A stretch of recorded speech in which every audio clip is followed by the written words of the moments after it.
Welcome to Pangit Ugali Podcast, kung saan pangat ang ugali namin. Kaya inaayos namin. And today we have our guest. Si Bajol. Bajol, aka Six. Si Bajol, pre. What can you talaga? Anyway, so today, this episode this episode is our Halloween episode. Kumbaga, we'll have it for the whole week of Halloween.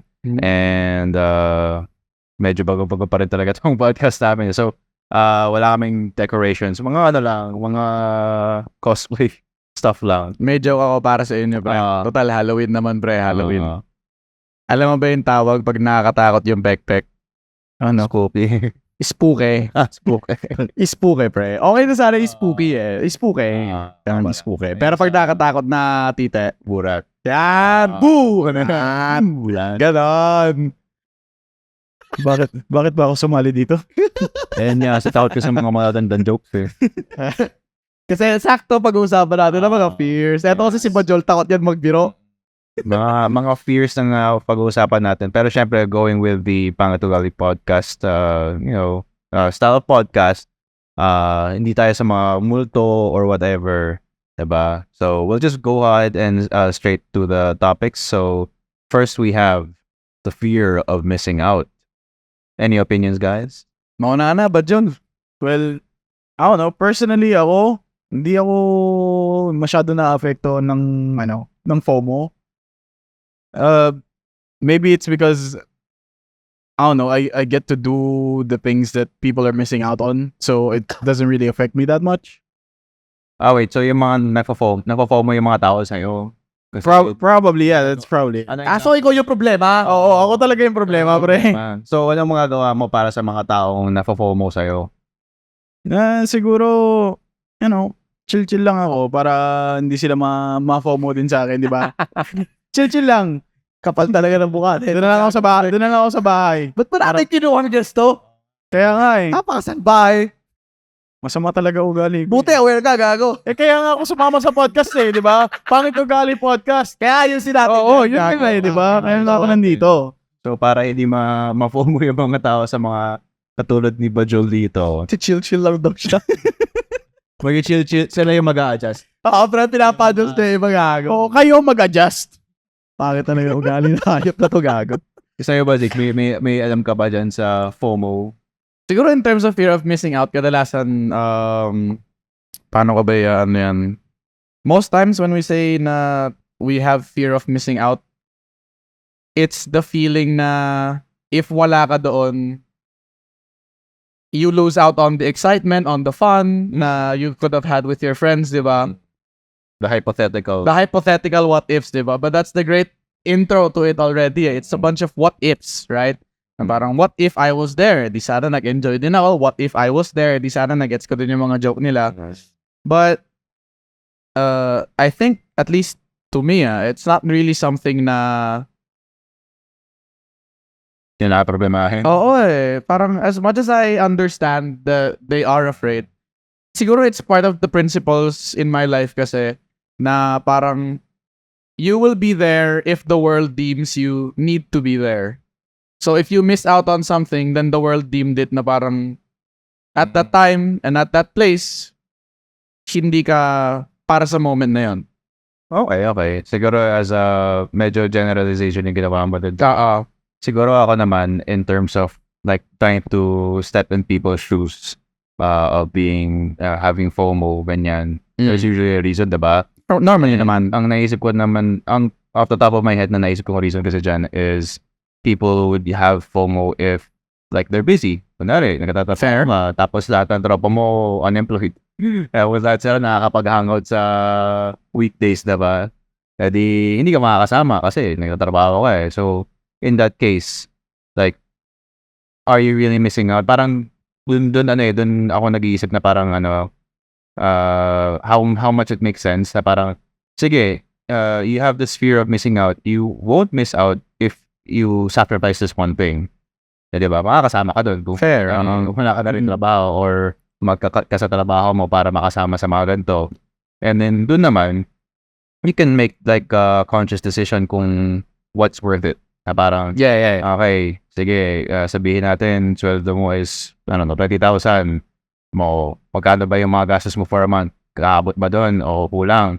Paano ba savings mo, diba? So, kung aalis ka dito sa ginagawa mong trabaho or whatever, and join these things para hindi ka ma-FOMO, is it worth it naman? Are the memories, are the inside jokes or whatever, are they worth it? Yeah. Diba?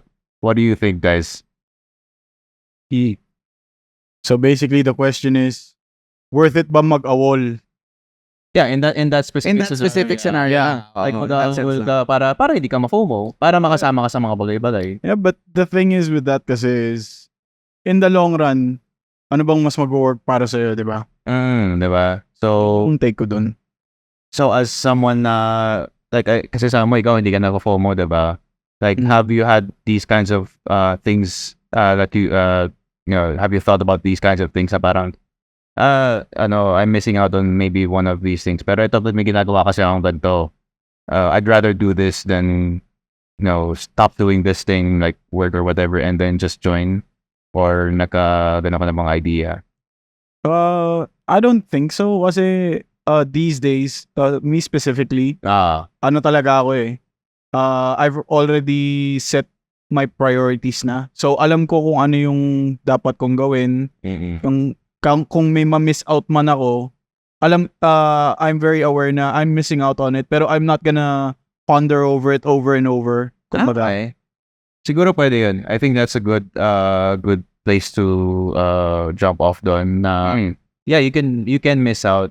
Maybe the fear is the weird part there na parang hindi ka matatakot if you do have your priorities straight. Yeah. You know na eto nga, yun na, may sweldo ka, may work ka or whatever, and you are paying for these things, monthly, whatever.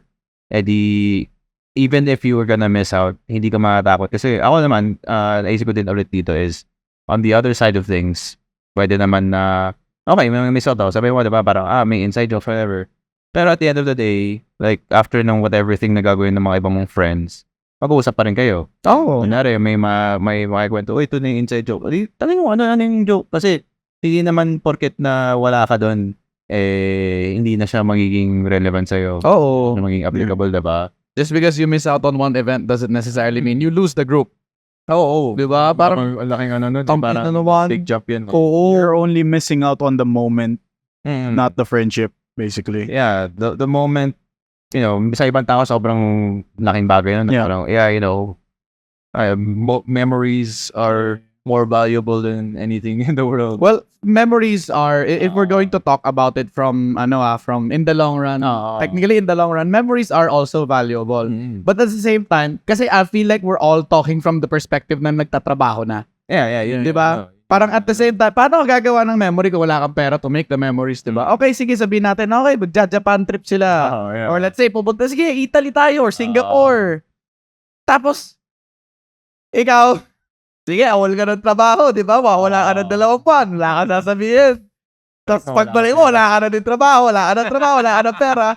Paano kung biglang okay guys, next time, ano naman tayo? China naman tayo. Wala ka na pa China ngayon. So ano yung tunay na fear dun, di ba? Oo. Is it really worth it? Di ba? Like sure, you get memories, di ba? But I feel like, ang ganda kasi na pagkakasabi kanina na parang setting the priorities straight. Yeah. Parang you really know what needs to be prioritized. Like, and just because you miss out on a few events doesn't necessarily mean na you lose the friend group. Yan yung lagi kong sinasabi. If you lose the friend group, hindi mo sila kaibigan. Hindi ko sila masasabing kaibigan mo. Oo. Ayoko sabihin kaibigan mo yan. Kasi real friends, regardless if makakapunta ka or hindi, acknowledge ka pa rin nila na kaibigan nga nila eh. Di siya parang kaibigan lang tayo pag Oo, di ba? Parang, parang ganito guys, di ba? Tara guys, punta tayo ng anong event. Tapos na, di ba? Tara guys, punta tayo Cosmania. Sabi ako, lang, tingin, di ba? Punta Cosmania. Alam mo guys, napakapangat talaga ng dati. Hindi ka tunay na kaibigan. Ayaw mo akong samahan sa Cosmania. Di ba? It sounds toxic. Ayan na lang. It sounds toxic. Siguro kung sa ganon, retrospectively naman, tama ba yun? Pero anyway, looking back naman dun sa scenario mo na yun, I'm starting to wonder if the fear of missing out is a fear brought in by the person themselves or by the people around them. That's good, actually. Yeah. Kasi it can either be, It's either or. yeah, it's either or eh. Like, sure, it can come from the person. Pero again, like we always say, may pinanggagalingan, di ba? Yeah. Parang, where did this fear of missing out come from? Maybe, it came from a previous set of friends na ganun nga yung pagkakatrato sa'yo. So now, they feel like they're obligated to join or else. Yeah. Na they lose the friend group. Okay, good point then. Good point Pag then. ganun, isa pa rin, kasama ulit sa setting your priorities. But reflect, ako masasabi ko din sa tao kung may mga ganito may problema, i-reflect nila, bakit nga ba sila may fear of missing out? Ano yung Maganda. pinagalingan nun? Kasi it's not inherent sa mga tao na magka-fear of missing out. Yeah. We should naman magpaka yung mga tao sa ganyan. Unless may mag-insight sila na parang nangiinggit or whatever. Or siguro walang manginggit na konti. Uy, sige na. Okay lang naman pangingit ng konti, di ba? Pero yung mga, yung pang-guilt trip talaga, na pre, alam mo ba pre? Yun ang Nakakain kami ng ng masarap na ramen doon sa Japan. Wala ka kasi pre. Kaya di mo nakain yung sarap ng ramen na yun yun. ang tunay na pangit ugali, pre. Kupal na yun, pre. Kupal yun, pre. Alam mo ba pre yung lasa ng ramen na yun? Hindi, di ba? Wala ka kasi yun. Takay na pre, yung talaga sinasampal sa mukha ko. Makupal na yun eh. Tama. Pero I feel like tayo, nagtatawanan tayo. Kasi kapag tayo ginawa natin sa isa't isa yun, alam natin naggagaguhan tayo, hindi naman siya on a serious level. Oo. Hindi siya Walang halong sampal sa sampal. Pero I feel like there are some people talaga na sobrang salbahe. Mama mo sa'yo, hirap mo kasi hindi makasama sa Japan eh. Di ba? Parang tayo na, kapal naman ang mukha mo gagawin. Alamin din muna isa sa mga tao na kung ganito ka sila mag-joke o hindi. Or even for, kunwari, kung may ibang tao sa friend group natin, baka di natin alam na siniseryoso pala niya yung mga... Diba yung mga joke natin. Mamaya dinidibdib na pala, di ba? So, alamin din. I feel like it's like a communal responsibility. True. Then. It's part of the friend group's responsibility. Para tayo, di ba? Like, sample sa friend group namin. Normal sa amin, sabihin talaga sa isa't isa, pangit talaga ng ugali nito. Pero none of us take it seriously. Ngayon, kapag may bagong sali, technically, ina-advise namin, oy, pag sinabi namin, pangit talaga ugali nito, hindi kami seryoso. Biro lang talaga namin yun bilang grupo. Meron talagang early heads up. Kailangan parang responsibility natin. Kasi baka mamaya seryosohin nila. Parang there was this one time, di ba, sa friend group namin, hindi namin na-advise. Dahil kumalis na, pangit talaga ng ugali na. Tapos yun, uy, bakit ano meron? Anong ginawa niya? Parang, gago, nagpipiro lang kami, tinapapangit ugali nun. Kala niya may chismis. Kala na, may chismis, bro. May Chismis chance. na tayo eh. Gago. Hindi, walang ganon. So, in that case naman, walang pangit talaga yung ugali. And, there's no FOMO. I feel like, in general, wala sa grupo natin at the very least, in our kind of community na nag-build up or nagtuturo sa ibang tao na magka-FOMO ka kasi yun nga, may miss out ka sa mga gantong bagay, diba? So, in that sense, it's good. Hopefully, other people can also, again, reflect and see ano ba yung gagalingan they're around, and gagalingan, diba? If they are around people na might be, harboring that for them na magka-FOMO, again, think about your priorities. Kung gusto ko ba ng ganong klaseng Friend group, yeah. Diba? Ayun, I think I'm okay na dito sa topic na to. Okay na din ako doon. Kasi most of it really talagang may panggagalingan lang siya eh. Diba? Pag nahanap mo na isang pinanggagalingan na yan, okay, baka galing nga sa friend group ko na to. Di putang ina ng friend group mo, diba? Ayun. Ganun lang yun. Yeah. Ganun talaga yun. Cut off toxic behavior. Ayan. At the same time, baka naman pwede natin intindihin saan sila nanggagaling. Bakit gusto nila magbigay ng fear of missing out sa ibang kaibigan nila, di ba? Wala, it could have been a domino effect. Di ba? Domino effect. Mahirap dyan eh. If it's a domino effect, ako na-feel na FOMO ako sa dating group. So ngayon, dito sa bagong group, ako magpo-FOMO sa'yo. Tapos ikaw naman, mag-aano sa... di ba? May gano'n. So, sa ganun naman, I would say like, it's not too late pa rin. You can still end it at what point, or you can talk to other people, and again, siya na rin makapag-reflect, paulit-ulit, until, okay, minsan hindi natin alam kung saan talaga yung or nag-originate to. The least you can do is try to break the cycle na lang. Yeah, if that's the case. Yeah. Pero, siguro in my mind, yun lang talaga eh. Parang, what's there to miss out on? If they're really your friends, kung makasama ka man sa isang event or not, what's there to miss out on? Exactly. you will miss a few moments, pero there's a lot of moments in the span of your lifetime talaga eh. So, try not to stress about it way too much, di ba? Tsaka minsan kaya, siguro ako lang yun. Cute kaya minsan makarinig ng kwento-kwento ng mga tropa nyo. Parang alam mo wala ka doon. Sayang di mo nakita. Pero nakakatawa talaga. Para example, sige wag. Galing Galing ka tamak. Sabay wag. Ang galing magpa-build up. Pininang... Ay, wala yung natin na. Tayo na pre, grupo kasi natin sobrang delikado eh. Kaya nga tayo dalawa lang nasa podcast eh. Ito na talaga yung ito na talaga. Nag-miss out sila kasi hindi sila sumama dito sa podcast. Oo. Hindi pre, pagkasama sila dito sa podcast, wala na yung podcast na to eh. First episode, bandagad. Sige, lipat. Ano tayo? Ito yung topic na hindi natin pag-uusapan ni fear of cancellation. Wag. Hindi tayo makarelate. Di na. Ano di makarelate? Di takot. Okay, sige, next topic na tayo. Sige. Okay, so next topic tayo to the fear of being misunderstood. Paano ang isip niyo agad? Ako, isa yan sa pinakamalaking fears ko actually. Ano ibig sabihin mo? In a sense, pangit talaga ng ugali ng mga host nyo. Sa totoo lang, pangit ang ugali. Kaya alam ko na kung bakit ang yung tawag sa podcast eh. Pangit ang ugali ng host nyo. Grabe. Sobrang ganda ng timing ng joke ngayon. Ako, pre, yung biggest fear ko. Ano yung sabihin doon? Alam mo yun, heart ka sana. Ang bilis doon niya. Bigla na joke. Pangit talaga ng ugali mo, pre. Kala ko ba nag-aayos kayo ng ugali? Oo, pre. Bakit ganun pa rin yung ugali nyo? Hindi, pre. Para kahit hindi ka naman misunderstand. Sinanong ka na agad. Kailangan naman yung fear mo. Ngayon ko lang na-get. Papagal mo, gago. Kanina pa kami lahat dito tumatawa. Okay. Ay, diretso. Putang ina. Ano yung pang preview ng episode? Ang topic na ito. Okay na ako dun. Ano tayong sabihin? Yun nga kasi, in a more personal matter, yung fear of being misunderstood ko is it roots from, I guess, like in relationships na past breakups and the way they perceive me and the way they try to tell the story about me, that siguro ma-misinterpret ng ibang tao yung kung paano yung pagkwento nila sa akin. For some reason, I care way too much about what other people think about me. Like kahit hindi ko kilala. So more of dun sa mga kwentuhan ng past relationship. Yeah. Kaysa dun sa mismong ka-past relationship. Yeah. Hindi nila.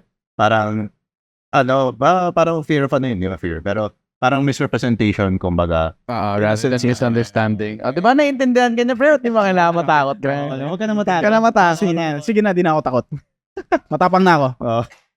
Pero, in that sense, yung fear, actually, para siyang parang, sinasabi ko ngayon sa end of last topic, parang fear of cancellation, di ba? Yeah. Kasi being cancelled is kind of, in that sense, na yung mga, usually pag mga malalaking tao, or kahit di man sikat na tao na para may magbibigay ng complaint sa'yo online. Usually ganun, di ba? Online. Sasabihin na rin yung perspective nila, and everyone will jump onto that perspective agad without hearing your side. Yeah. True. And ano magagawa natin doon, di ba? Parang may sabi mo, dati mas problema mo ngayon, hindi na masyado. Ano yung nagbago?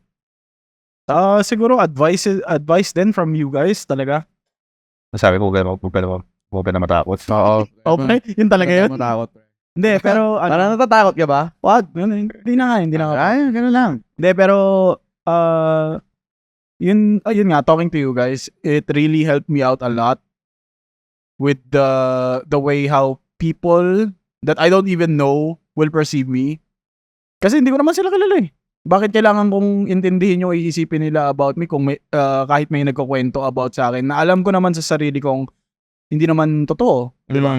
Siguro yung ko dun, yun yung maganda na actually is like, meron kang maganda yung magandang way para makatulong sa gantong fear is having a solid sense of identity. Yeah. Na pag kilala mo sarili mo, kahit anong sabihin na ibang tao na, ay, hindi, ito ka, whatever sabi nito, ganyan. Edi, walang pake, pero hindi ka affected as much like, you could try to, sige, if you will hear me out, sige, kwento ko yung side ko. Pero kung ayaw niyo pakinggan, di problema mo na yan. Kasi, parang, okay, if you're not even willing to hear me out, and, I am confident naman na meron akong side ko na hindi mo alam, edi, why do I care about your opinion if you're not the type of person to hear other people out? Diba? Exactly.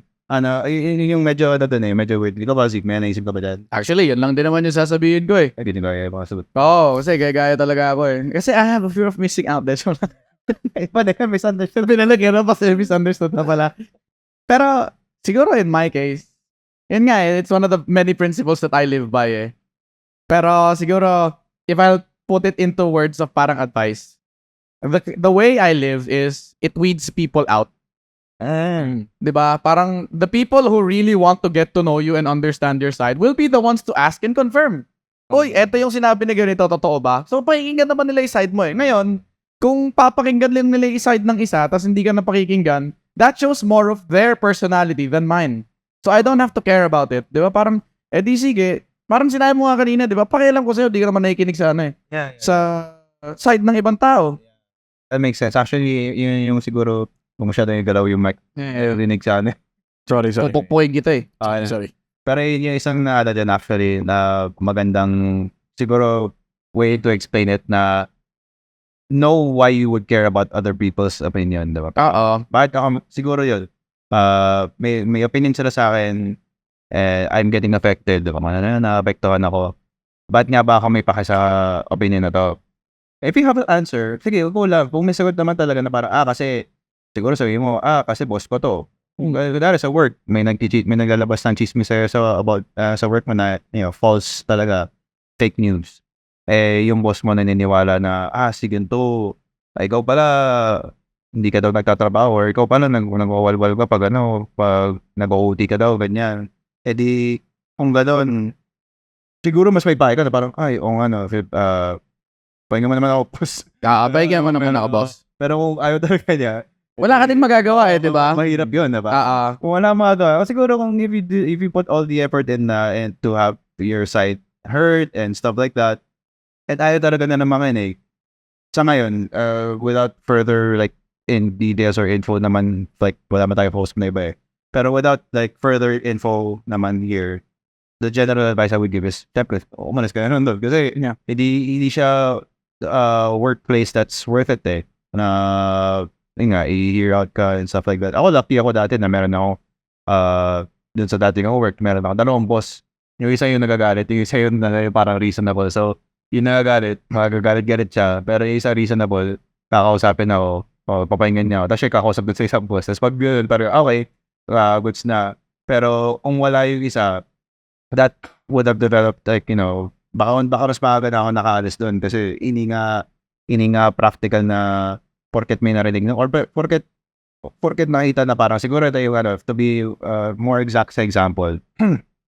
I think makakita naman tayo dito but like the work is 8 hours. Diba? Now, binibigyan ng task.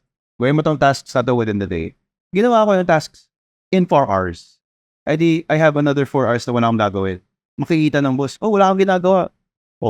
Di galit na agad siya doon. Pero natapos mo na yung trabaho mo Di niya inisip yung fact na ginawa ko na yung trabaho ko. So, with that in mind, nanalit yung boss, diba? Pero dahil yung isa-isa, kinausap naman ako. Kasi dito, ginawa ko naman yung mga kailangan ko. Sabi niyo, gawin ko to. And I did everything. Like, sabi ko, ano ba gusto mo? Gagawin ko na mas mabagal yung trabaho para lang ma-fill out yung time, diba? So, nung time na yun, nagkaroon kami ng compromise, pero nagkaroon kami na parang problem solving na lang yung actually maganda rin. Nagka-problem solving na parang, ito, hindi ko rin masyado gusto. Sabi, sige, kung natapos mo yung gagawin mo, wala namang pay increase natapos mo na yung gagawin mo, maghanap ka pa na ibang gagawin. So, sabi ko, bagalan mo na lang. Kahit ako, ganun din gagawin, bagalan mo na lang. Wala pa na pay increase Ito trabaho ko for today. Nagdaga mo pa. Padagdagan mo dahil sinipagan mo, diba? Oo, di ba? Dahil sinipagan mo. But there's no direct benefit to doing it So why would I?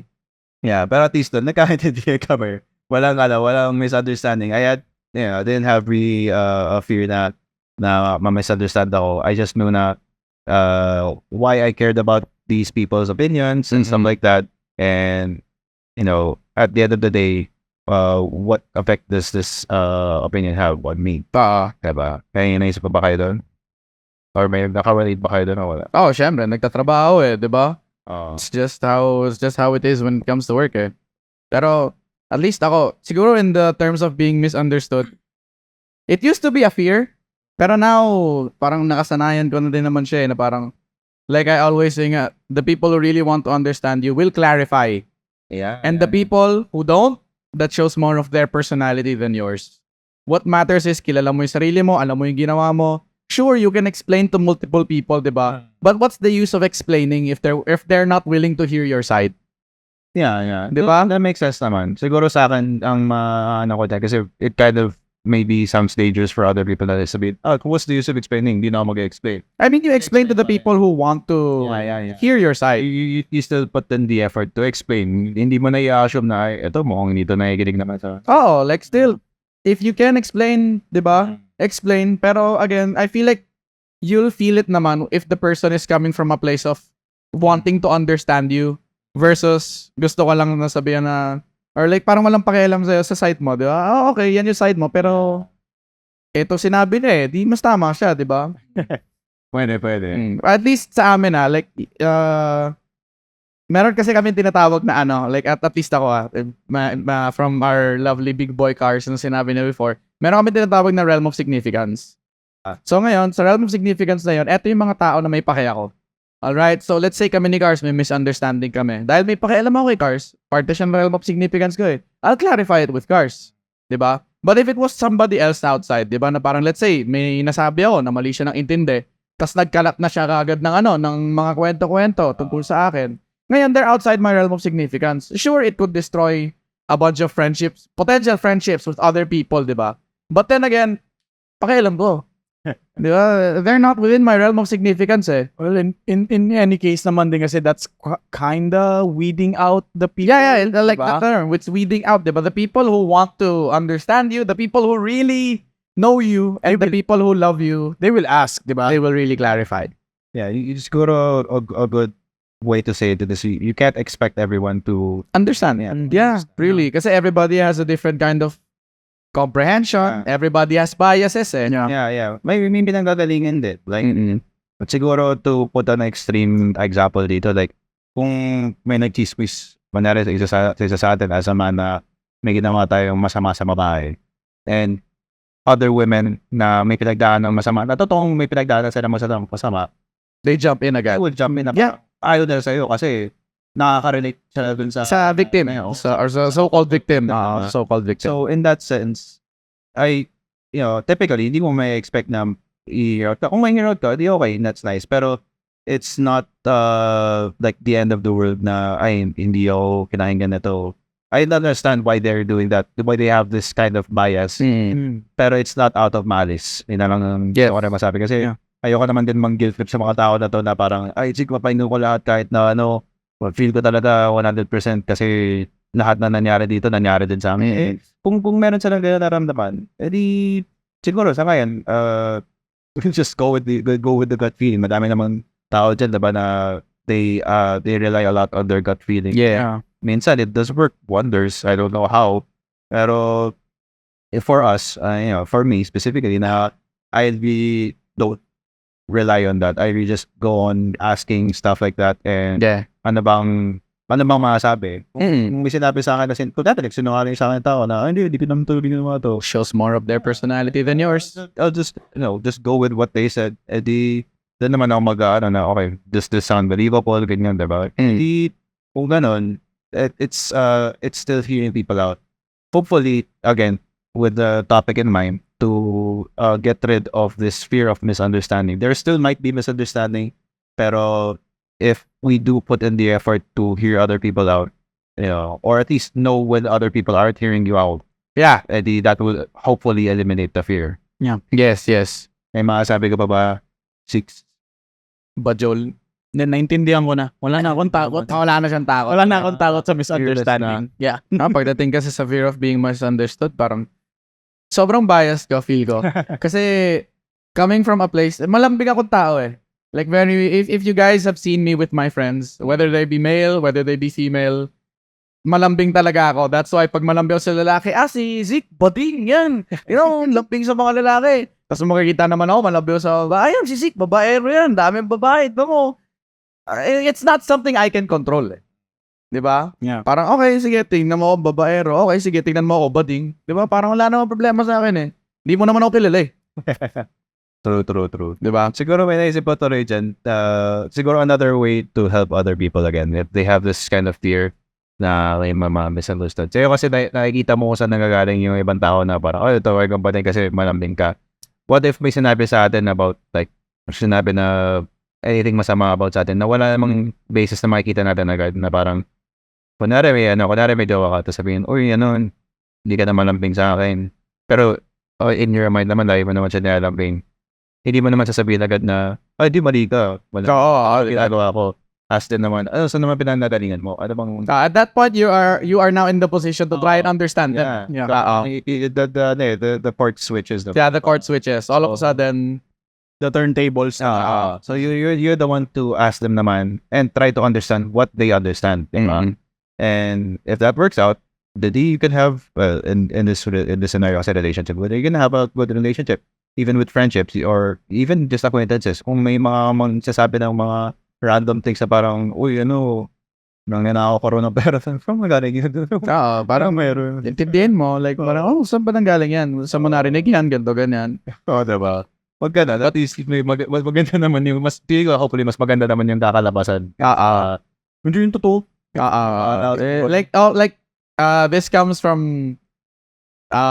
someone who was, especially me, someone na sanay na ma-misunderstand. If you always come from a point of understanding the other person first, it makes the flow of the conversation easier. Rather than being the one who wants to be understood. Yeah. Yes, you want to be understood. But at the same time, it goes both ways If parehas nyo lang kayo na gusto nyo maintindihan, walang magkakaintindihan. Diba? But if you both come from a point of understanding each other, saan nanggagaling yung isa, mas maganda yung flow ng conversation, mas maintindihan yung isa. Yeah. Amen. Exactly dyan.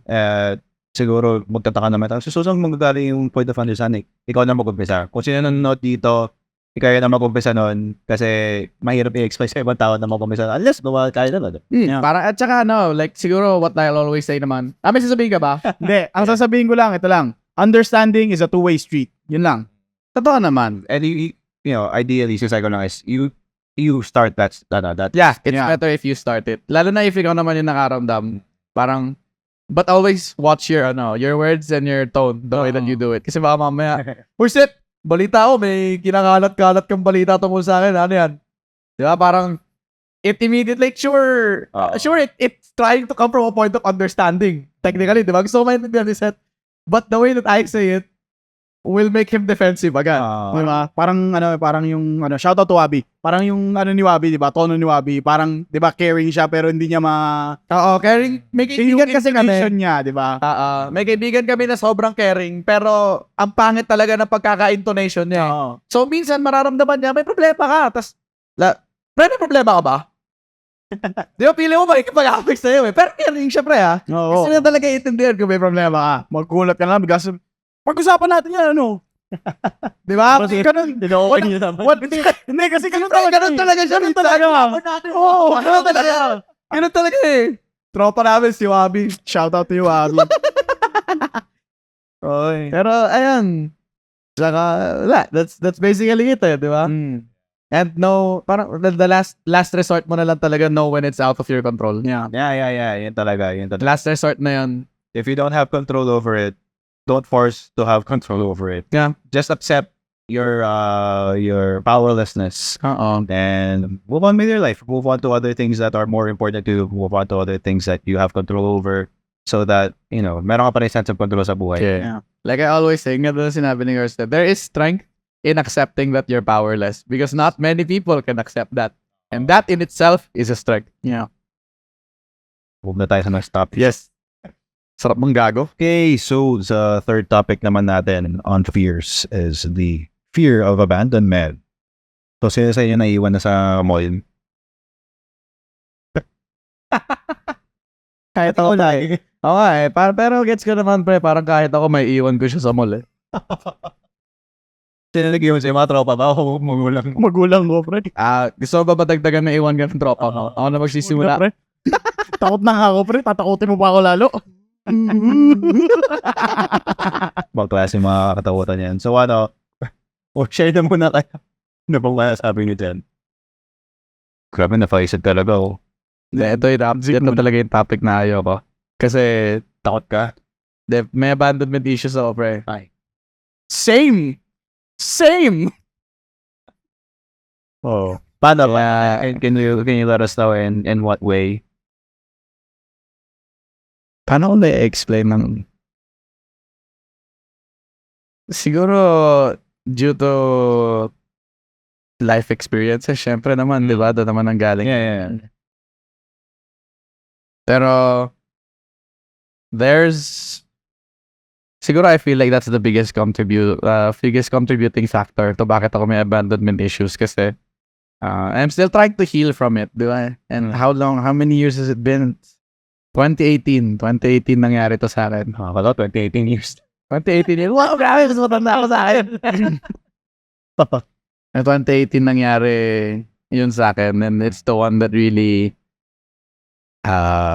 scarred me the most. It's to put it into the proper words, parang at that time kasi I really saw that person as like a super important person in my life. Like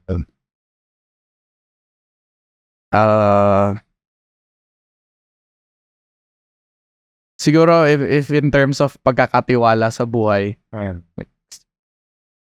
in my perspective, pwede ko siyang pagkatiwalaan ng kahit ano. Like, no matter what I say, no matter what I do, alam ko maintindihan niya. That was the level of trust na I had sa kanya. But apparently, sometimes you get to realize na some perspectives are a one-way street. Yeah. So despite being that close with that person, they were the ones that absolutely shattered me. Siguro since we're talking about the fear of abandonment, diba? It's a different, at least to me, it's a different feeling when you've done everything that you absolutely can to try and save a friendship, but ultimately, the acceptance na it's not your decision to make is what Hindi ako ba nahihirapan? at that time.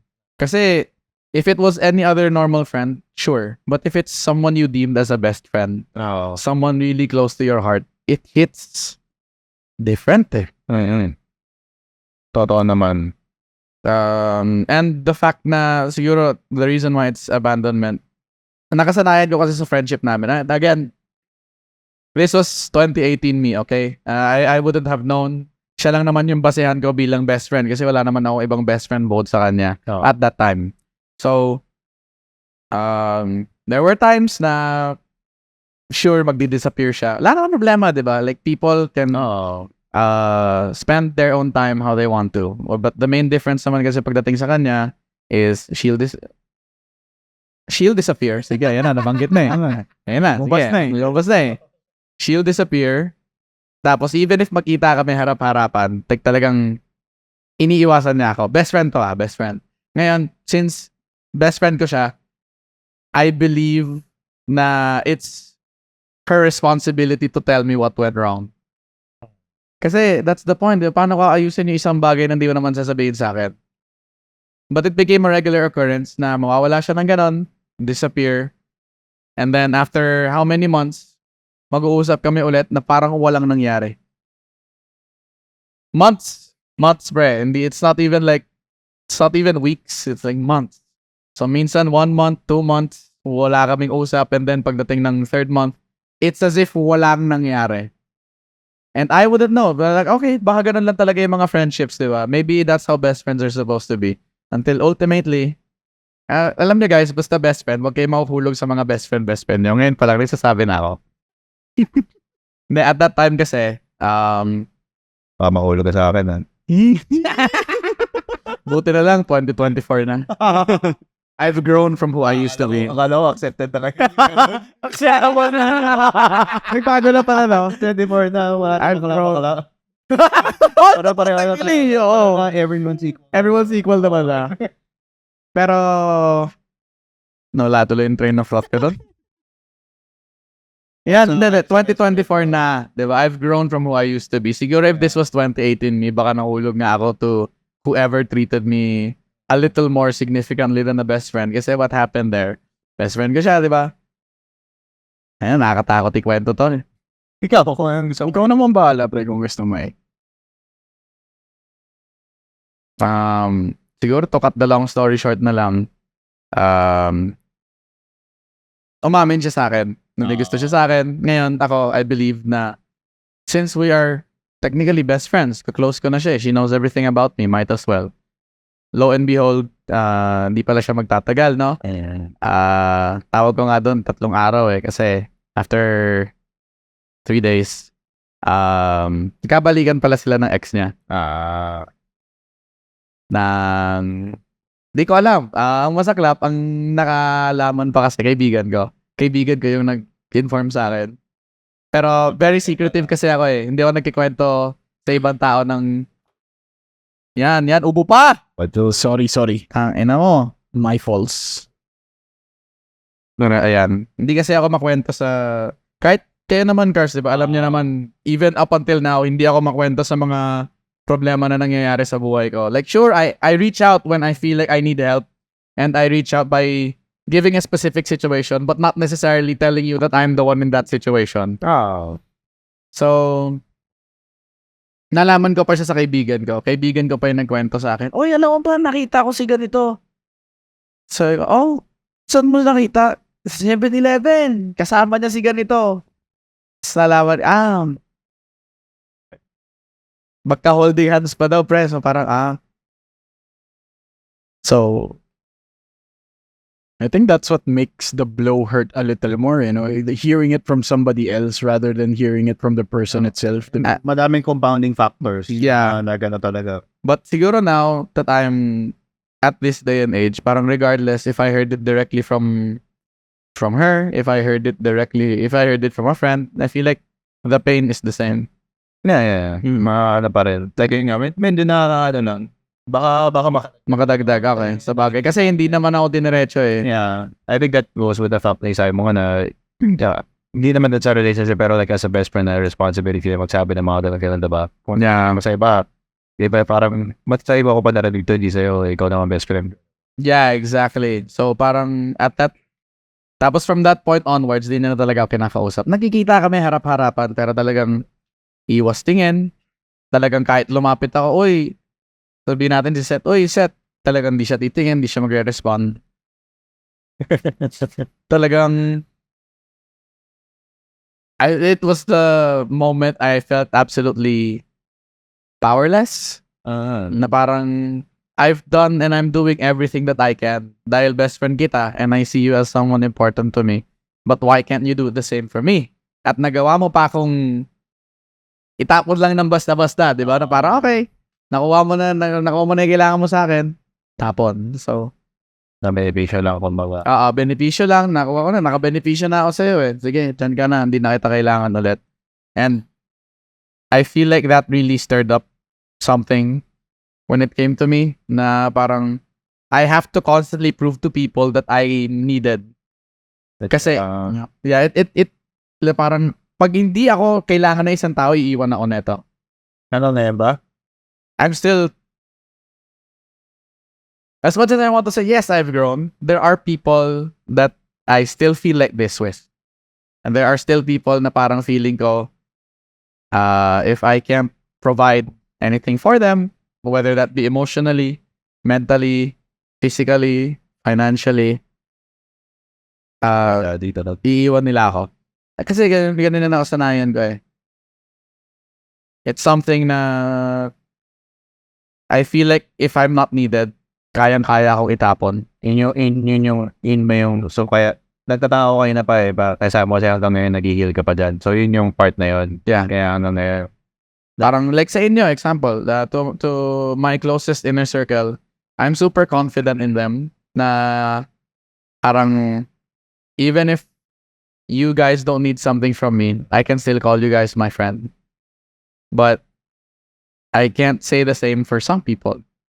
There are people na, and I feel like it's a little unfair to them, even up until now. Like, ikaw yung naglalagay ng value judgment Yeah. sa kanila eh. Yeah, exactly. Diba? Parang, I should let them, parang, okay, kung if you see me as valuable, edi valuable ako. Kung hindi, edi hindi. But I feel like there are some people talaga na, it feels like,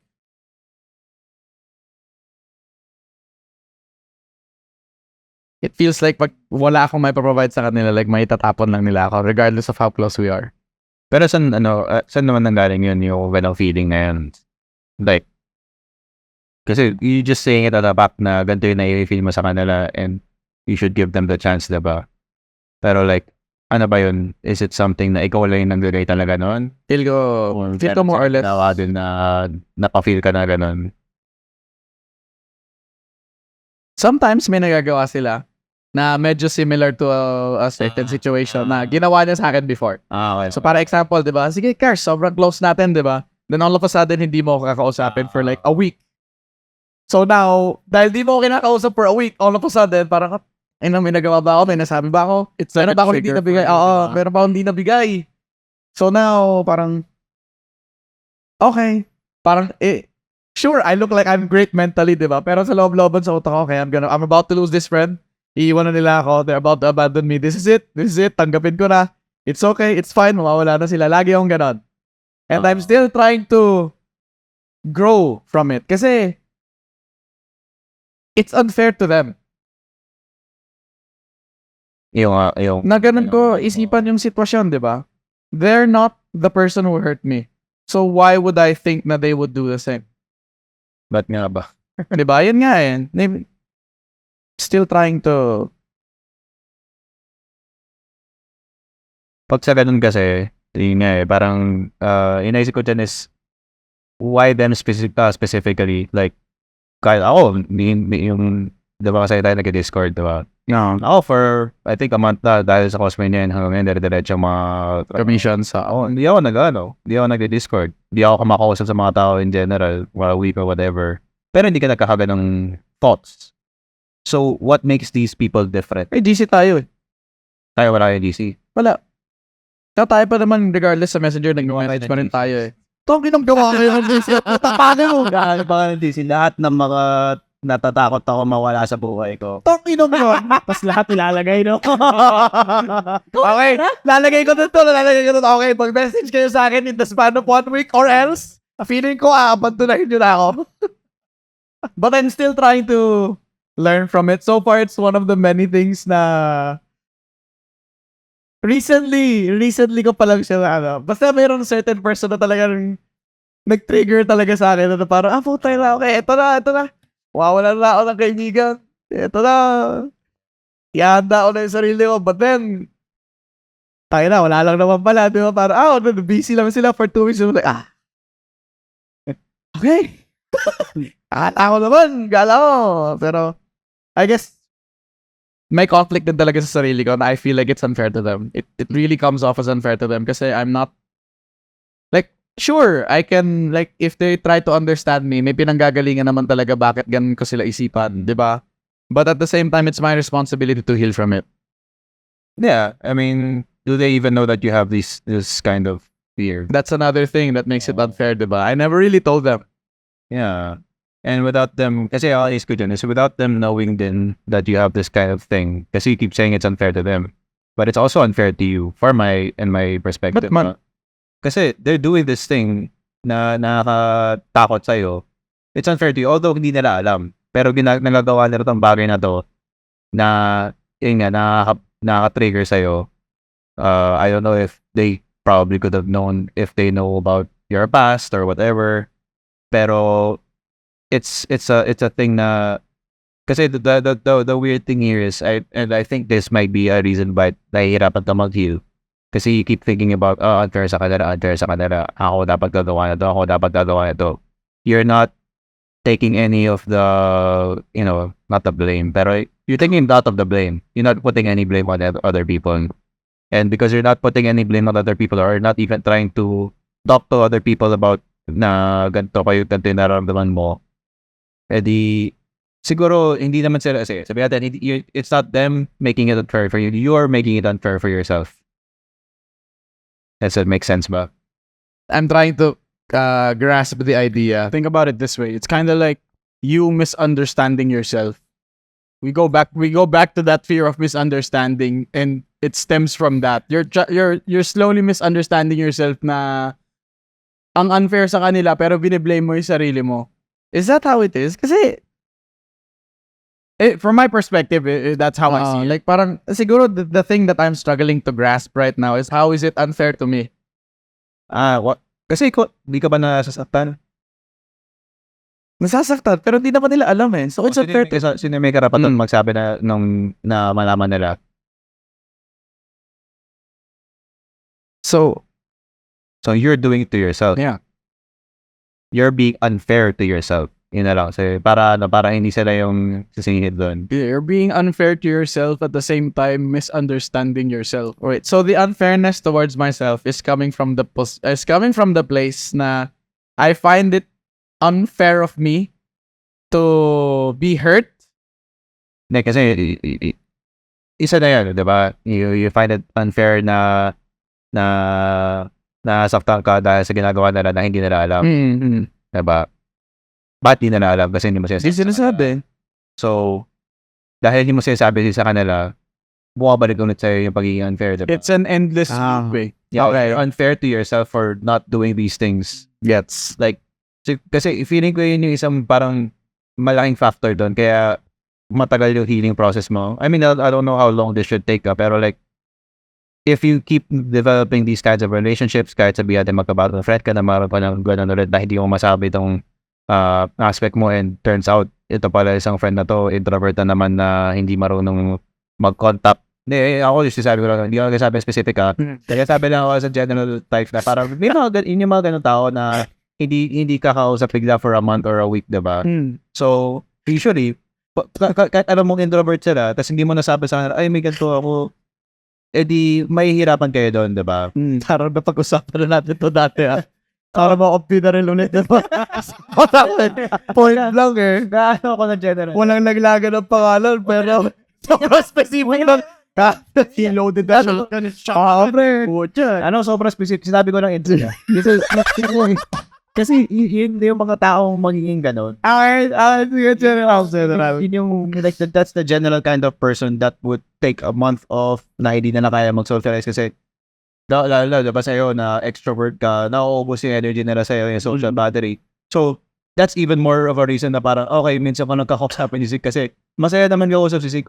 Pero pag kinausap ko siya, drain na ako. Next month na ulit. Kasi kung gawin ko to every week or every day, wala na ako ibang makakausap sa buhay ko, diba? So, the part here naman is like, siguro that what I'm trying to do is giving you more of a reason to talk to them about your side of things, if you could. And syempre, kung hindi mo kaya, dito mo ma-accept yung powerlessness mo na hindi mo kaya gawin to. Pero if you could, you tell them na ito yung pinanggagalingan mo, you have the reason to do it now. Na it's not just not to be unfair to them, but also not to be unfair sa sarili mo. Kasi you're also suffering with this thing, diba? And the outcome of that conversation naman is not to have them, sige, kapausapin kita every week para hindi ka na hints hindi naman yun.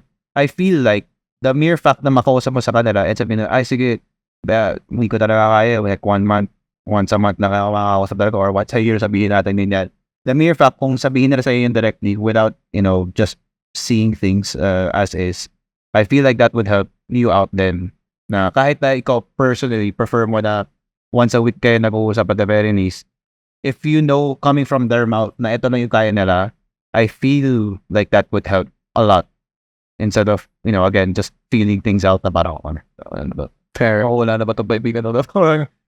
It's not a solution that will, like, make everyone happy na parang, sige, usap na tayo.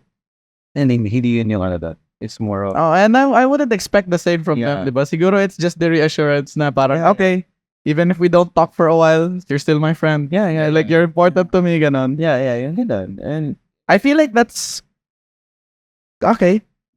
Feel ko carry naman yan. Kasi technically, isa sa mga current best friends ko ngayon, Actually, dalawa sa kanila, halos hindi ko nga makausap. Lalo na isa. Diba, kung pinapanood mo yung specific scene na to, kung pinapanood mo yung specific scene na to, talagang ikaw yung tinutukoy ko. Hello? Alam mo kung sino ka. Isang linggo ako nag-text. Hindi ka sasagot. Medyo lang. Pero that's the main thing nga eh. Regardless, isang linggo, dalawang, kahit isang buwan niya akong hindi i-text, kampante ako sa kanya eh. Hindi siya mawawala bilang kaibigan And ko why eh. is that? Kasi napag-usapan namin. Oh, ikaw na pala yung magbibigay ng sagot na yun. If pinang-ikot-ikot ka pa para sabihin yun, tapos alam mo naman pala. Ay, kasi at least to me like I didn't really see the thing. Siguro, ayun nga, kasi I'm harsh towards myself eh. I really felt like it was unfair of me to think of other people like that. Na parang, okay, di ba naman nasasaktan ako eh. Yeah. I mean, hindi ko naman sinasabi na mali yun. Sige, unfair nga yun. Kaya, do something about it. Kasi kung magwawalo ka dun sa pagiging feeling na unfair na yun, kasi ito yun eh. Sa ngayon, if you stick to that feeling, I mean, you've been sticking to that feeling since 2018 to 2024. But it's a feeling that brings you down. Pero sa akin kasi yung the purpose of some emotions minsan talaga is to override our brain, kumbaga, na ito yung pinamadaling example dito fear or whatever, diba? Kung naglalakad ka sa kalsada, di ba man minsan napapansin lahat ng mga kotse dumadaan or whatever, nag-iisip ka lang, diba? Pero kung may makita kang ahas bigla, takot ka, parang, shit, alis ako dito. Yun yung, that emotion will overwrite everything else. Hindi ka naman mag-isip, ano ba yan? Anong klase ahas to? Poisonous ba to? Tingin ko nga sa Google, wala namang magagalan, diba? Aalis na agad kasi hindi na alam kung ano mo meron eh. So, in that sense, yung emotion na nakukuha mo dun sa fear mo na be unfair and stuff like that, it's not doing that sa ngayon. It's just bringing you down. It's not motivating you to actually talk to them, diba? Kasi if it, hindi naman yung may sense dun, diba? If it makes sense na, okay, I'm being unfair to them for not telling them and I'm feeling down about this, edi, for some people, okay, that's a good enough reason. Sige, sabihin ko nga sa kanila. Pero sa hindi mo ginagawa eh. Oo. So, ako, tinatry ko lang. Siguro kasi tinitignan ko, close ba tayo for me to tell? Close ba kayo? Kung iisipin mo kaya to. Sa bagay, at the same time, kung hindi naman magkahagan to, hindi kami close eh. Diba? Parang Uy, pinasuhin mo pa ako na gano'n. Tayo. Pat na ba ako natatakot ako? Sinababi ko, sinababi ko natakot eh. Magpaya. Eto guys, at least in this sense, di ba? Parang you guys can see na we ourselves, we aren't really perfect. Parang kahit kami naman we're still trying to heal from things. We're still trying to learn up until now. Tao pa rin kami, oo eh. Yung talaga yun. So, sa ganyan naman, sabi ko when it comes to fear of abandonment kasi, to generalize na lang, hindi yung specific scenario mo, na people sometimes have this kind of fear na alis ba to? Usually, jowa, diba? Parang, iwanan mo ba ako? Maghanap ka ba na iba? Like, they can talk about it. A lot of couples talk about it naman. Kasi sabi mo kayo na the reassurance is good. Pero feeling ko kulang pa rin yun. Like, it's not just about reassurance. It's the validation din na parang, okay, I think ako ito yung nararamdaman mo. And, sige, it might not be my fault directly na meron ka na itong nararamdaman mo. Pero, it's valid that you feel this way. Like, kunwari, ako, Jowa, kasi I know na mayroon ko natakot ka na mawala ako as your Jowa kasi noong 2018 nagkaroon ka ng bad experience.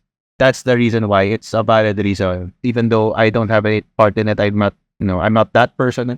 Minsan nawawala. Minsan nagagawa ko yung same na ginagawa ng isang tao na yun. Pero wala namang outright na bastos na ginagawa ko. Diba? Parang hindi man ako nag-holding hands with other partners. Diba? Wala namang ganon.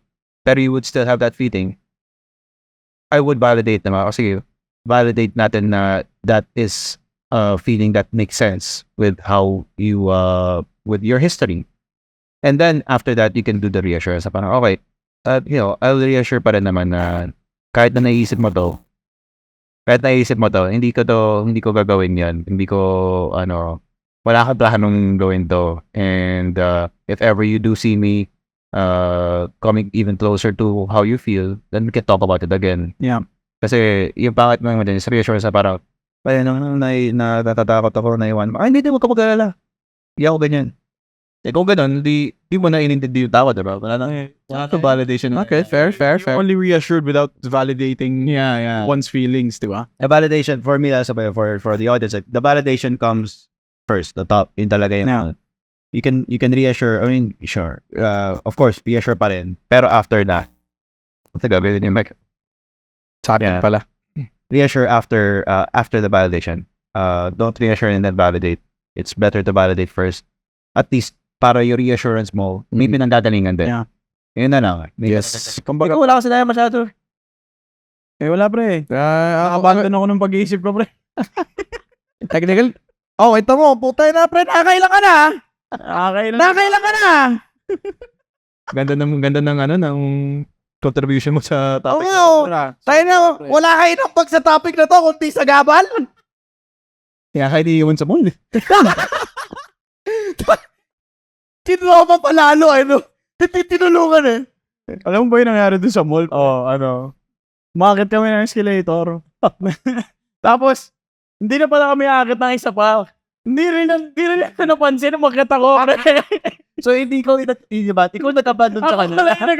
Kita mo, kanina pa namin sinasabi, ikaw yung problema. Ako talaga yung Pumunta ka dito sa podcast namin, ikaw pala yung problema. De, joke lang. Parang akala mo naman, di ako yung problema kanina, no?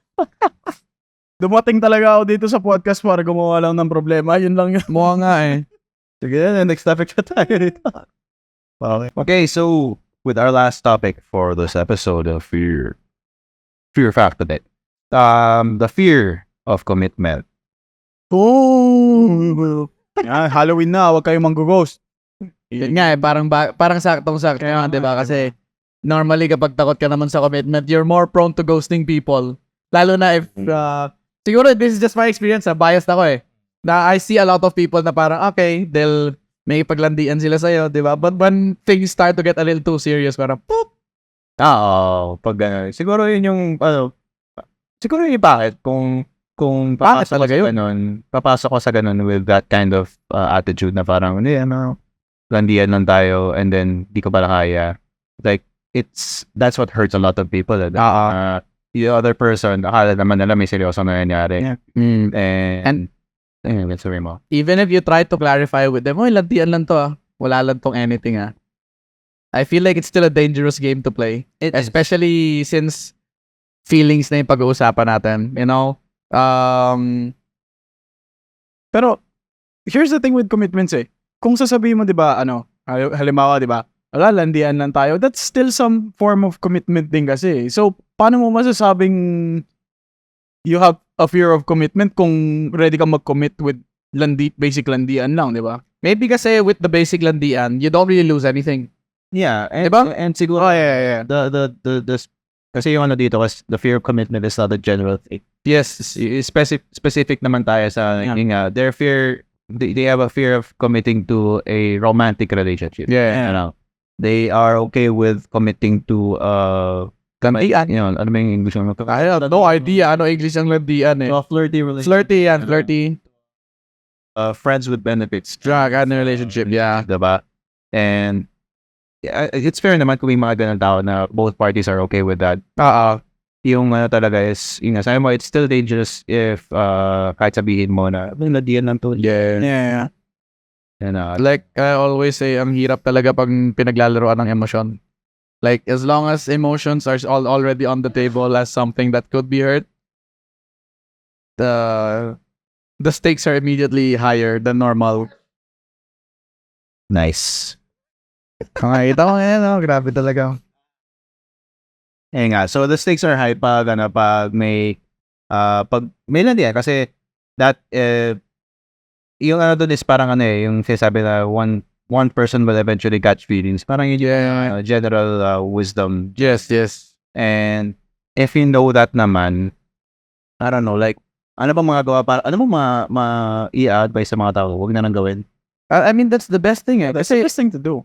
if you're already notorious for always falling for somebody, even though napag-usapan niyo, uy, tara, totnak lang, pre, walang Casta nights, Oo, pero walang emotions. benepisyo lang, walang emosyon, Oo. 'di ba? Hmm. Parang sometimes the feeling of it feeling good takes over and you start the emotions creep in, the feelings creep in. So even if matapang kayo na walang mahuhulog one way or another, at least in the people that I've encountered, kasi a lot of people have told me na parang friends with benefits lang sila, 'di ba? Totnak, enjoy, tas biglang masabi lang yung I love you during totnak. Ayun na nga, totnakan lang kayo, 'di ba? Masasabi niyo I love you, totnak lang, masarap eh. Masarap tumotnak kapag sinasabihan ka ng mahal ka nila. No. But just remember that phrase, I love you, doesn't mean anything. Ayun lang eh, totnak lang kayo eh. So even if it felt good to hear that, it's nothing. Though it's just words when it comes to not having a commitment with it. Yeah. You know? And to be sure, you could be fine with it, but again, if you constantly hear it again and again, mahirap. Siguro, naisip ko lang dyan, hindi man off topic, pero like, on a different side naman, kasi sabi mo diba na, ako na naman dito is fear of commitment. Pero we were talking about, yun nga sa landian lang, I think, naman siguro, I don't know how much, ano yung statistic na to, pero there are some people that go into these things believing that, hindi, dito to, bago to, kahit nasabihin na, sa set, na-deal lang tayo, naka-fall to sa akin. Parang mga I can fix her type shit, di ba? Ganon. And, isa rin yun sa mga, na, mahirap doon. Like, it could maybe sabihin natin, may success stories talaga. It's good for them na nagawa na rin. Pero, to go into that, with that kind of mindset is, again, so very dangerous na. Definitely. When it comes naman dun sa person na may fear of commitment, pinaka talaga dyan is don't do things na may na makakapagala ng takot mo na hindi mo naman magagawa. Like, ano mong pwede ibang na dito, parang huwag ka pumasok ng haunted house pag ayaw mo makakita ng multo. Basically, di ba? It's like the best example you could give. Kasi parang, exciting na the concept. Parang, exciting the concept of being in a relationship. Exciting yung concept na makakita ng multo. Pero ayoko makakita ng multo. Kung makakita ako, alis na ako dito. Parang ganon. So, technically, parang sa commitment, di ba? Yeah. So, ganon. It's really more of people finding out or at least learning about themselves again. Yeah. Na parang, ba't ba ako may fear of commitment? Ano ako dati? Example ba yung sarili ko dati? Na dati nag-hook-up ako and hindi talaga ako na Playboy. into sa relationships doon. And I had the knowledge naman na ayaw ko mag-commit talaga kasi, well, ano ba yung pinaka-rason? Yung pinaka-rason ko lang nun is like, I came out of a 2-year relationship and I wasn't really interested. Hindi man siya fear more of, Wala ka lang interest. interest mo na you'd say it's a fear na parang, but takot din naman. Parang, kung sabihin na, sige, takot na ako, para pero there were some people talaga na parang, they did catch feelings, like on the other side. And, pag sa ganyan naman, ang naging responsibility ko nun at the time was, sabi ko, hindi, wala talaga to. And, wag na i-pursue. Kasi yung nakakatakot. Pero siguro another dangerous thing is parang, hindi, okay lang to. Tingnan pa natin kung saan makapunta to. Delikado yun, gago. Kung mapahabain mo pa, di ba? Oo. Kung ganun, kasi parang, nag-ano ka na talaga ng emosyon ng mga tao na, hindi mo manipulate, pero pinaglalaroan mo na yung emotions ng mga tao. And, it's really hard agad. Parang hirap kasi ngayon mapag-usapan ko ano ba mga dito without having a concrete example of someone doing this Meron ba kayo kilala na nalaman? Chismis na tayo. Ako wala. Parang si Perot Naka-NDA ako, pre. Sabihin mo lang na walang concrete identifying facts. Kanina pa. Oo nga Kanina pa. Ganun pa ng galaw. Ikaw nasa gitna. Oo nga sorry na. Wala ka talaga inaambang. Kaya nga Hindi, pero ito, with the commitment thing. Me personally, back in the day, I did have a fear of commitment. I think it stems from, the feeling of being with only one person and thinking about it as being my mindset going through a relationship before was like isa lang and feeling ko nakakulong ako because I can't do what I want to do. Ilan ba gusto mo? Dalawa. Hindi. Please. I think it's more on kasi that was my teenage years din kasi. So, Gusto ko pala. Ngayon, tatlo na. Alam ko, 1.5 eh. Hindi kasi siguro it was like the teenage brain na I wanna get into a relationship because everybody's doing it, 'di ba? And at the same time, gusto mo maging unique kaya dalawa. Oh. Hindi. 1.5. 1.5 pre. Mas unique pa yun. Hindi. Isa't kalahati. Yeah. Para Panananggal. Para apat lang. Tama pala, Joe. Manananggal ka pala siya.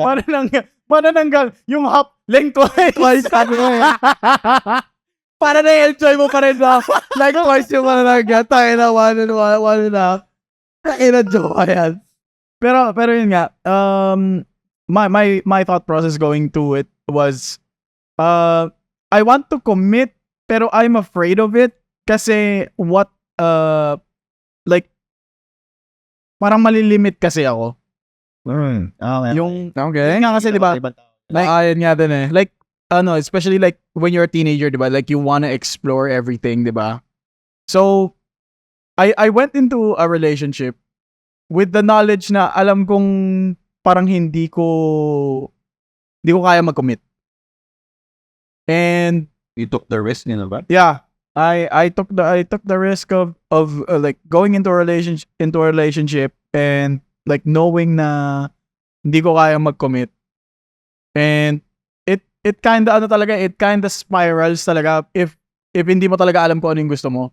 Kasi my mindset going through it was I want to be in a relationship kasi everybody's doing it. Everybody has may significant other sila. Naiingit ako. Pero at the same time, gusto kong I wanna be free. I wanna do whatever I want na wala nag-hold back sa akin. So the commitment thing back then for me was like talaga. I don't know the proper word to use for it, pero talaga, like takot talaga ako mag-commitment pero at the same time gusto ko. Yeah, inaisip ko dyan parang hypothetical siya eh. Na parang, Yep. you didn't really know ano ba yung may miss out mo. Like, yeah, hypothetically, pag may jowa ako, hindi ako makakasama dito. Pero, Hindi, the thing is, parang kasi, like, my brain back then was so indecisive na, yun nga, gusto ko nito, at the same time, gusto ko din na ganito, kasi, gusto ko nito, pag nandito ako, bawal to. Pag nandito ako, hindi ko na wala naman ako ano pa yun, like, with that specific person, nabawal to kung, yeah. Not just, actually not just with the specific person, it happened on multiple occasions with different people. okay, Yeah. with different partners. Yeah. So, doon pa nagkaroon ka ng collective na knowledge na, okay, when I get into relationships, ito yung mga bawal kong gawin. Yeah. And do you still believe those things now? Right now, hindi ko na siya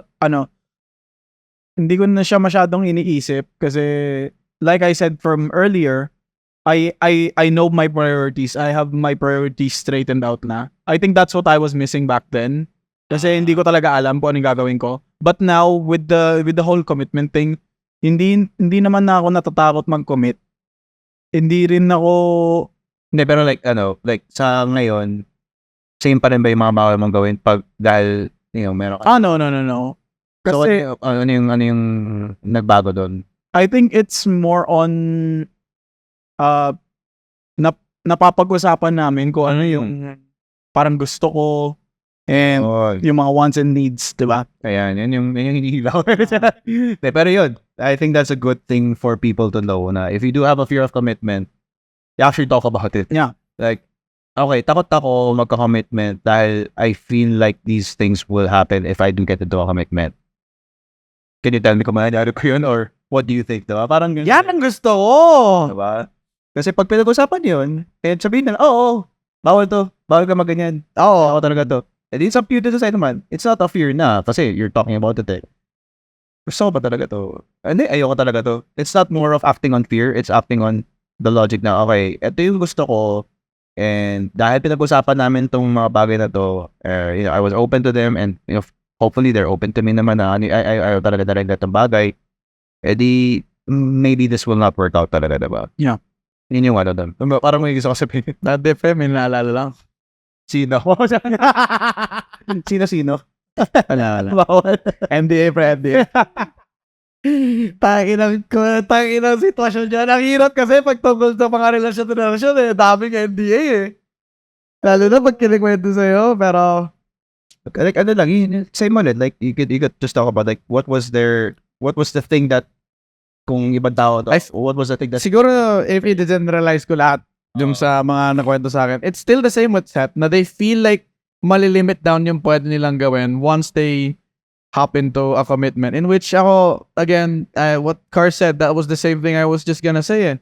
There's no actual way to know if malilimit down ba talaga yung mga bagay na pwede mong gawin until you talk about it with your partner. Unless you ask, yes. diba? Yeah, especially since it's 2024 and it's a way wilder generation. Holy shit, man. The stories that I hear from partners, parang shit.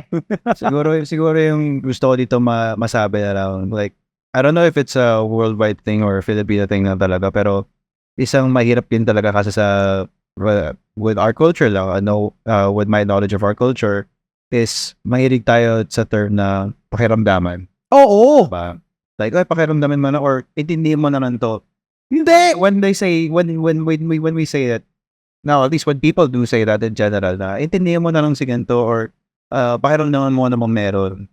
It's more of your side lang na parang theory crafting ka lang eh. Yes. Pero you're not actually talking to them and understand. All theory, no facts. So the way we've been like, learning, collectively we've been learning naman on how to understand others is actually talking to them, actually conversing and knowing their side. And then, kung ayaw mo maniwala sa sinasabi nila, hindi ka na naman yan. Pero, if maniwala ka sa side nila, yun, you do understand. Hindi mo na masabi theoretically na, naiintindihan ko. Yan. Do ask. Yes. It's not just about sinabi nila sa'yo, you repeat it back to them. Ano yung naiintindihan mo? Kasi baka sinabi ka sa akin and binalik ko sa'yo yung naiintindihan ko. Mamali pa na. Mali pala, di ba? Oo. So that creates another level of like clarification. And then, back and forth na talaga yun. And siguro, going back again kung mapanood ng mga ibang tao yung other parts na to, like yung sa realm of significance, like it does make sense to do these things with people that you do care about, that you maybe are interested into getting into relationships with, na, I want to be in a relationship with you, pero I'm afraid na ito yung magiging may limiting factors or may limitations sa buhay ko. Maybe not sa'yo, na if I do get into a relationship, hindi ko ito magagawa. And gusto ko ito magawa. Kaya ba, diba? And then baka siya meron din siyang maisip na gusto niya magawa. Maybe even in the other side of the point naman na parang baka may mga gusto lang magawa na magagawa lang within a relationship na kailangan malaman, kailangan ma-clarify. Kasi baka meron din expectations na pag nagka-relasyon ako, hindi na ako depressed dahil tutulungan mo ako, diba? There's possibility na baka may ibang tao na they're more open to, okay, sige, I am emotionally available to do these things para matulungan ka. And, if that's something you guys do talk about, di okay. Pero pag hindi, hindi kayo makakapagtuluyan, diba? I tried. You tried? Yep. I know the feeling. I know the feeling of trying to save your partner from their own mental illness, but ultimately, it's really not your job to do it. It's not up to you na kasi pag ganun eh. Professional help. I mean, If anything, yun ang pinakamalaki ba itutulong mo sa kanila? Seek professional. Get them professional help. Yeah. Or convince them to get Siguro sa ganyan kasi not to be black and white lang naman. Yes. Either tutulungan mo o hindi. Hindi siya 100% ikaw yung therapist niya or Yep. 100% na hindi. Doon na lang sa therapist tayo, magmamamol na tayo. Putang ina. Diba? Tutulong lang siya. No, parang okay. Kasi even if you do get professional help, they're not gonna be there 24/7 for the patient. Oo. So a patient of mental health still needs community or a someone at least to talk to or have their by their side most of the time. Yeah. Para matulungan sila. And again, it's not about not being responsible for themselves. Siyempre, sila pa rin yung may responsibility sa kanila. Pero having, ito is example ko dati, diba? Parang life is not a single player game. Life is like a MMO. Like you help each other para makapag-improve. Kasi if you would believe na, ay, single player lang to lahat, ako na bahala sa ako, wala namang kailangan gawin. Eh di, what's the point in life? Kung ganun, diba? Yeah. Ba't pa ako nagkaroon ng community? Ba't pa ako nagkaroon? Diba, just live in an island alone. And hanggang lahat it's kind of boring. Yeah, diba? Yun yung kaya doon. So, yeah, may madadagdag pa ba kayo dyan? Okay na ako. Hirap talaga. Commitment. Hirap pa pag may NDA, bro. Hirap pag may NDA. Dami kong kwento sana eh. Puro naka-NDA tayo eh. Pero, puro NDA kasi. Ganun talaga tayo. Pwede pa void. Hindi pwedeng ma-void. Pero, yan nun talaga eh. I really like that part. Kasi I feel like, especially when you're younger, di ba? Parang, you have a lot of misconceptions about relationships kasi most of the time, ang basehan mo lang naman is yung nakikita mo sa internet, sa TV, sa mga palabas. Yeah, actually, sa mga I would say, like, with a very big quotation mark, na harmful. Yes. Now, when you believe the things you see on TV are real. Lalo na yung mga pakiramdaman nila, pero parang, you okay? You look a little sadder than usual. Pero nakangiti siya, did you notice? I can feel it. Wow, I'm romantic. But, that's not gonna work. It's not gonna happen 24/7. Sometimes, you really just have to be like, saktan ako. Ito yung nangyari. Okay. So now, the other person can, maybe, if they want to, work.